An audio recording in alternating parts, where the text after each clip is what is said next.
Анкарада 13 сәгать исәнмесез, мөхтәрәм тыңлаучылар. Бүген 2025 елның 6 май сишәмбе көне сез турыдан-туры эфирда Төркия Аваз радиосының татар телендәге тапшыруларын тыңлыйсыз. Безнең программа 16 метрлык кыска дулкынның 17615 кГц яшьлыгыннан 42 дәрәҗә көнчыгыш юнәлешендәге Түрксат 3А һәм Түрксат 4А иярченнәре белән 3 тапкыр w.nokta trdinle.com интернет адресы аша һәм кесе телефоннарының trdinle тыңла кушымтасыннан Вот-Ис радио каналыннан тапшырыла. Тапшырубызның бүгенге чыгарылышында соңгы хәбәрләрдән соң Татарстан хәбәрләре программасы белән буларны беләсезме язмасын тәкъдим итәрбез.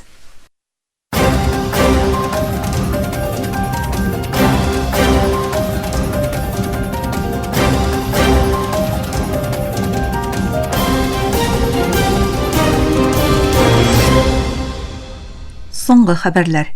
Израиль соңгы хәрби һөҗүм белән Газины тулысынча басып алу юлына кергән кебек күренә. Мәдәният министры Микки Зохар исә Израильнең дәүләт телеканалы Канга ясаган белдерүендә мондый адым калган тотыкларны куркыныч астына куярга мөмкин дип әйтте. Икенче яктан чиктән тыш уңшы финанс министры Безалель Смотрич 13 каналга биргән интервьюсында Израильнең ниһаять Газины басып алачагын һәм моннан соң басып алу сүзен кулланудан курыкмаска кирәклеген белдерде. Birleşken Milletler Uyuşması belgesi Gazze'de тавыш-тынсыз, әмма үлемчел куркыныч хакында кисәтте. Бу юлы куркыныч ракеталардан түгел, саф чиста су җитмәүдән килә. БМОның су һәм санитария мәсьәләләре буенча кеше хукуклары махсус хисапчысы Педро Арожо Агодо сүзләренчә, Израильнең су аскырмасын юк итүе һәм эчә торган чиста суга ирешүне чикләүе зур гуманитар кризис тудыра. Арожо Агодо сугыш барган төбәктә су белән тәэмин итүне туктатуны күренми торган һәм җимергеч бомба ташлауга тиң дип белдерде. Сүрия дәүләт башлыгы Әхмәт Әш-Шара вазифага килгәннән соң беренче тапкыр Европага сәфәр кыла. Аның беренче тукталышы Франция булачак. Франция илбашы идарәсе белдергәнчә, Әш-Шараны чәршәмбе көнне илбашы Эммануэль Макрон кабул итәчәк. Макрон бу очрашуда Франциянең ирекле, тотрыклы һәм бөтен халкын үз эченә алган Сүрия турындагы карашына тугры булуына басым ясарга планлаштыра. Франция илбашы бигрәк тә Ливандагы вазгыять, шулай ук төбәктәге тотрыклылык һәм террорга каршы көрәш кебек мөһим темаларны да көн тәртибенә китерәчәк. Ислам хезмәттәшлек оешмасы Көньяк Азиядә киеренкелекнең артуына тирән борчылуын җиткерде. 57 әгъзадан торган оешма Һиндстанның Пакистанга юнәлткән нигезсез гаепләүләрнең болай да сизгер булган вазгыятны тагын да кыенлаштыруын белдерде. Уртак белдерүдә бу гаепләүләрнең киеренкелекне арттыруы әйтелде һәм Ислам хезмәттәшлек оешмасының террорга каршы ипле тотышының яңартылуына басым ясалды. Америка Кушма Штатларының Анкарага яңа билгеләнгән тулы вакалатлы илчесе илбашы Дональд Трампның Анкара белән тагын да көчлерәк партнерлык урнаштырырга теләвен әйтте.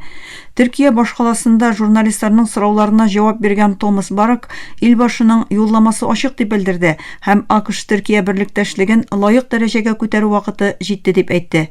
Нәсел-нәсәбе бу җирләрдән булуына горурлануын әйткән Барак ике ил арасындагы мөнәсәбәтләрнең һәрвакыт нык булуын, әмма бу мөнәсәбәтләрне гадәти булмаган дәрәҗәгә җиткерү зарурлыгын ассызыклады.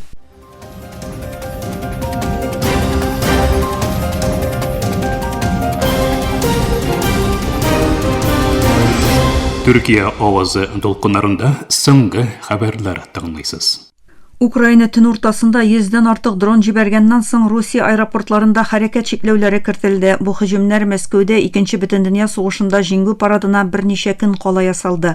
Барлыгы 105 дрон Русиягә һөҗүм итте дип белдерде Саклану министрлыгы.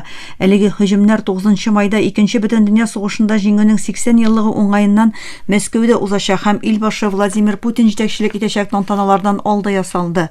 Анда бик күп дөнья лидеры катнашуы көтелә.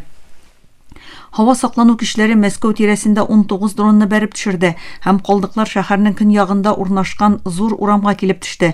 Әмма зыян күрүчләр булмады дип язды Мәскәү мэры Сергей Собянин телеграмда. Русия хәбәр агентлыклары Федераль һава транспорт агентлыгы мәгълүматларына таянып, Мәскәүдәге 4 аэропортны да кертеп, унлап аэропортта очыш шикләүләре кертелүе турында хәбәр итте. Шулай да шәһәрнең төп аэропорты Шереметьеводагы хәрәкәткә башлыча тәэсир итмәгән. Кытай дәүләт башлыгы Си Цзиньпин 7-10 май көннәрендә Русиягә сәфәр ясый. Кремль белдергәнчә, Кытай илбашы Русия дәүләт башлыгы Владимир Путин белән бергә Германияны җиңүнең 80 еллыгын котлау чараларында катнашачак. Бу сәфәр АКШ Кытайга карата кулланган авыр сәүдә тарифлары аркасында Пекин белән Вашингтон җитәкчелекләре арасында киеренкелек арткан чорга һәм Украинада 3 көнлек утны туктату көннәренә туры килә. Кремль якшәмбе көнне ясаган белдерүдә Си Цзиньпинның Путин белән партнерлыклар һәм стратегик мөнәсәбәтләрнең үстерелүе һәм халыкара һәм региональ көнүзәк мәсьәләләр хакында ике яклы сөйләшүләр үткәрә алачакларын җиткереп, ике дәүләт арасында шактый документларның имзалануы зарурлыгын да өстәде. Путин күрше Украинадагы бәрелешләрне 8-10 май көннәрендә туктату әмрен биргәндә, Украина илбашы Владимир Зеленский бу адымны спектакль дип атады. Кытай 3 ел дәвам итүче бу бәрелештә үзен тарафсыз актер буларак күрсәтергә тырышса да, көнбатышлы хөкүмәтләр Пекин җитәкчелегенең Мәскәү белән булган якын мөнәсәбәтләренең Русиягә икътисади һәм дипломатик җәһәттән мөһим ярдәм булуын әйтә. Суданда сугыш баручы Порт Судан шәһәрендә шартлаулар ишетелде. Бу парамилитар көчләр армиягә бәйле хөкүмәтнең Хакимият үзәгенә һөҗүм башлаганнан соң 3нче көн дәвам итә. АФП мәгълүмат агентлыгы хәбәрчесе шишәмбе иртәсендә көчле шартлау тавышлары ишетелүен һәм порт ягыннан күккә төтен күтәрелүен хәбәр итте. Шаһитлар порт янында урнашкан амбарларда шартлаулар булуын әйтте. Шәһәрнең төньягында хәрби базадан очкышка каршы ракеталар җибәрелүе күренгән. Сугыш хәлендәге илнең башкаласы Порт Судан аэропортына элегрәк дрон һөҗүме булып, барлык очышлар туктатылган иде дип белдерде аэропорт хезмәткәре. Дрон аэропортның тыныч халык өчен булган өлешенә һөҗүм итте диде ул, исемен әйтмәү шарты белән. Бу вакыйга оператив ярдәм көчләренең армия хәрби базасына дрон һөҗүмнәреннән соң булды. Әлеге һөҗүмнәр сугышның кискен көчәюен күрсәтә, чөнки Кызыл диңгез буенда урнашкан әлеге шәһәр гуманитар, транзит һәм дипломатик үзәк булып санала иде һәм бу атнада кадәр җир өсте яисә һава һөҗүмнәренә дучар булмады. Якшәмбе көнне аэропорт янында урнашкан армия базасына дрон һөҗүме булды. Аннары дүшәмбе көнне шәһәрдә ягулык саклау урыннары утка тотылды. Ике очракта да хәрби чыганаклар бу һөҗүмнәр өчен армия белән 2 ел буе сугыш алып баручы оператив ярдәм көчләрен гаепләде. Бу һөҗүмнәр армиянең оператив ярдәм көчләре контролендәге Ниалы аэропортында очкычлар һәм кораллар саклану урыннарын юк итүен белдергәннән соң башкарылды. Мөхтәрәм тыңлаучылар, сез Төркия авазы тулкыннарында соңгы хәбәрләр белән таныштыгыз.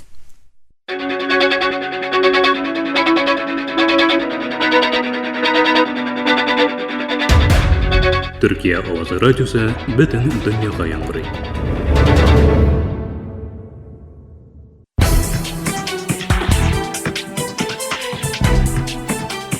Татарстан хәбәрләре.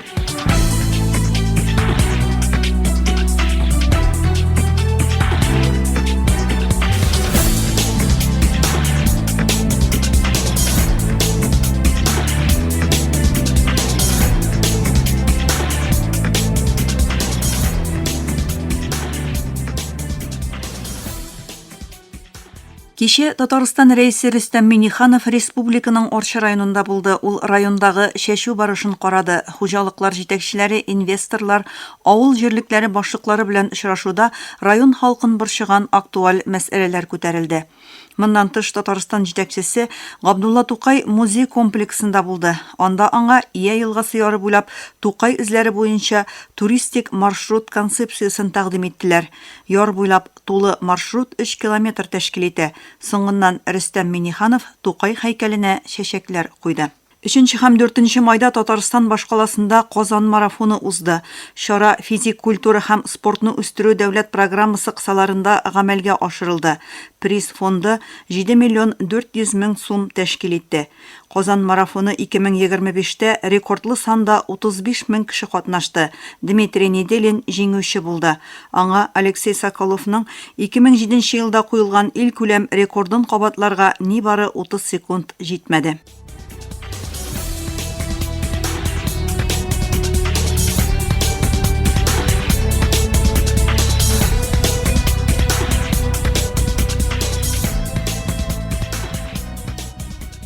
Татарстанга төрле туристик үзәкләргә килүчеләр саны арткан һәм туристлар республикага озагракка килә башлаган. Быел беренче кварталда туристлар артуын күзәтәбез. 2024 ел белән чагыштырганда төрле туристик үзәкләр буенча үсеш 7-20% дип белдерә Татарстанның туризм буенча дәүләт комитеты рәисе Сергей Иванов. Аның сүзләренчә, республикага туристларның сәяхәт дәвамлылыгы да озайган. 2023 елда ул уртача 3-4 төн булса, хәзер 3-5 төн ди комитет рәисе. Сергей Иванов май бәйрәмнәрендә бакча дачылардан кала Татарстанда сәяхәт кылырдай урыннарның бик күп булуын искәртте. Өйдә утырмагыз, барып ял итәр урыннар күп. visittatarastan.com сайтында барлык районнар буенча мәгълүмат бар. Татарстанда машина белән сәяхәт өчен шартлар, мөмкинлекләр бик яхшы, диде ул. 11 майда Санкт-Петербургта Татарстан киносы көне уза. Чарак заларында журналистлар йорты кинозалында 2 кинокартина күрсәтеләчәк. Алар Зилфәт Хакимның шул ук исемле пьесасы нигезендә төшерелгән Телсез күке фильмы һәм Илдар Юзеев повесты нигезендә төшерелгән Гашыйклар тавы кинофильмы. Шулай ук фильмны төшерүчеләр режиссер Салават Юзеев һәм продюсер Миләүшә Айтуганова белән дә иҗади очрашу булачак. Фильмнар русча субтитрлар белән татар телендә күрсәтеләчәк.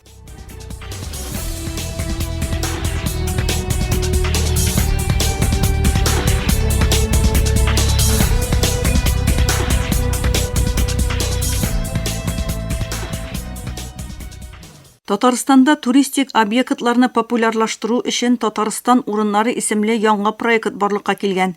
Табигый территориялар белән идарә оешмасы генераль директоры Марсель Миңнуллин территорияларны гомуми бренд астында берләштерү ил халкы игътибарын эчке туризмга җәлеп итәчәк дип саный. Проект локаль туризмның яңа бренды булачак. Шәһәрдән читтәге туризм объектларын кылачлау, бер системага берләштерү, сәяхәтләр өчен бонуслар системасында корырга булышачак. Халыкның эчке туризмга кызыксынуын арттырачак, өстәмә инвестициялар җәлеп итәчәк дип белдерде белгеч. Проект айрым бер урыннарда мәдәни программалар, спорт чаралары, еллык фестивальләрне популярлаштыруны да күздә тота. Хәзерге вакытта оешма идарәсендә Кама диңгезе пляжы, Сәмрух бистәсе, Кама тамагында Юрьев мәгарәзе, Айгыртау, Идел сукмагы, Зәңгәр күлләрдә Сапкаяк киме станциясе. Икенче ел рәттән Техас штатының Остин шәһәрендә татар-башкорт бәйрәме Сабантуй уза. Оештыручылар сүзләренчә, бәйрәмнең максаты мәдәниятне, телне, музыканы һәм гореф-гадәтләрне саклау, киләчәк буыннарга тапшыру, шулай ук америкалыларны һәм төрле илләрдән килгән кунакларны татар һәм башкортларның бай тарихы белән таныштыру. Елдан-ел оештыручылар традицион Сабантуйның чын мөхитен яхшырак булдырырга тырыша.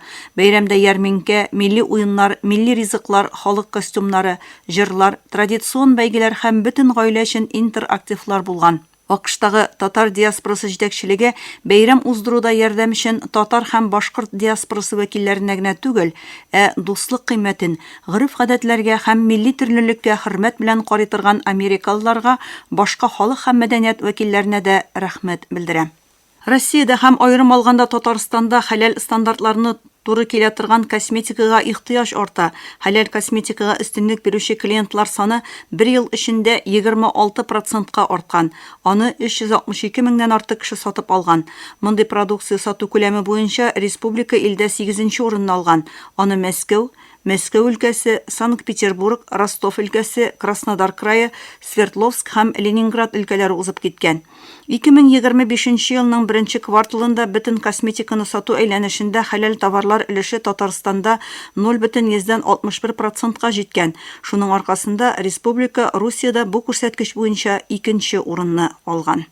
Тапшыруда Татарстан рәисенең матбугат хезмәте һәм Татар-Информ хәбәр агентлыгы язмалары кулланылды.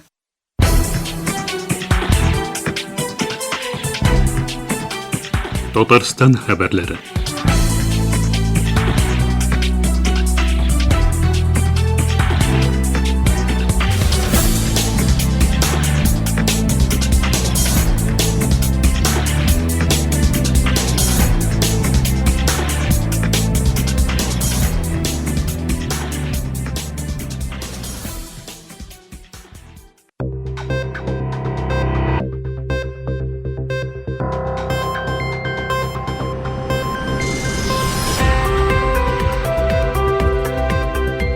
Буларны беләсезме?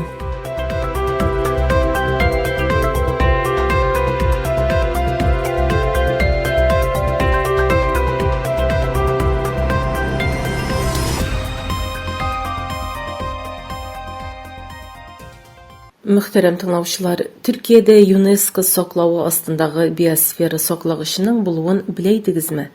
Биосфера саклагычлары кеше һәм табигать арасындагы экологик, икътисади, мәдәни һәм социаль җәһәттән баланслы һәм дәвамлы мөнәсәбәтләр корылган экосистема урыннары. ЮНЕСКОның дөньядагы биосфера саклагычлары челтәрендә 129 илдән 714 биосфера саклагычы бар. Төркиянең беренче һәм бердәнбер биосфера саклагычы Артвин вилаятының Борчка районында урнашкан, Маджахел. Бу урын табигый карт урманнары, эндемик үсемлекләре, тарихи мәчетләре, саф Кавказ балкорты һәм үзенә хас мәдәнияте белән бер рәттән кул тимәгән җәйләүләре белән тылсымлы матурлыкка ия. Биеклеге 3450 метр булган Карчал тауларының Грузия чигендәге итәкләрендә урын алучы җәйләү рәсемгә төшергә һәм табигать яратучыларның иң яраткан урыны булып тора. Төбәк бүгенге хәлен 1921дә Русия Төркия арасында төзелгән чик буе килешүе белән алды. Килешүгә күрә, үзәнлектәге 18 авылның 12се Грузия, 6сы Төркия чикләрендә калды. Грузия чиге Маджахел авылы астында кала. Кышын Маджахел авылларында 4-6 айга кардан ябылган юллар аркасында анда барып булмый диярлек. Бу авыр шартларда җирле халык Борчка яисә Артвин урынына Грузияга китә. Транспортның бу кадәр авыр булуы төбәк өчен зур уңайлык та. Маджахел табигатен, гырыф-гадәтләрен җирле халык саклаганы өчен бүгенге көнгә кадәр ул бер дә бозылмаган. 2006 елда ЮНЕСКО тарафыннан дөньяда биосфера саклагычы булып сайланган Маджахелдә яшәүчеләр бал җитештерү белән шөгыльләнә. Диңгездән биектә урнашкан өчен бай булган флорасында саф Кавказ бал корты яши. Һәр ел август айы урталарында Маджахелдә бал фестивале оештырыла. Төбәк халкы умартачылык өлкәсендә халыкара мәйданнарда тәҗрибә һәм белгәннәре белән уртаклашачак дәрәҗәдә белгеч булды.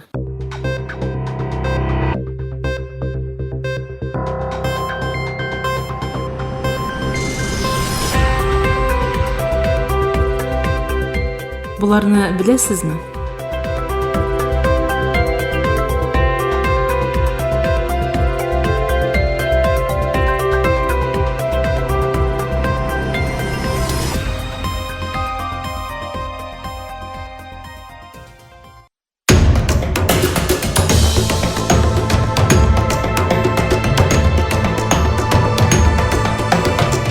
Bir телдә дөнья хәбәрләре trtworld.com адресында.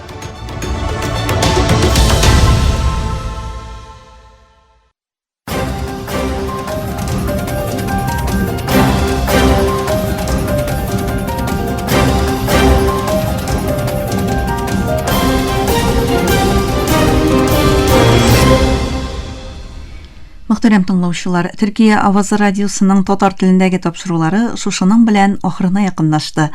Безнең программа һәр көн Төркия һәм Казан вакыты белән көндезге сәгать 1дә 16 метрлы кыска дулкынның 17615 кГц яшлыгыннан Түрксат 3А һәм Түрксат 4А иярченнәре белән 3 тапкыр W-нокта trtdinle.com интернет адресы аша һәм кесе телефоннарының TRT Dinle тыңла кушымтасыннан WhatIs радио каналыннан тапшырыла. Әлегә без сезнең белән саубуллашабыз, эфирда киләсе очрашуга кадәр.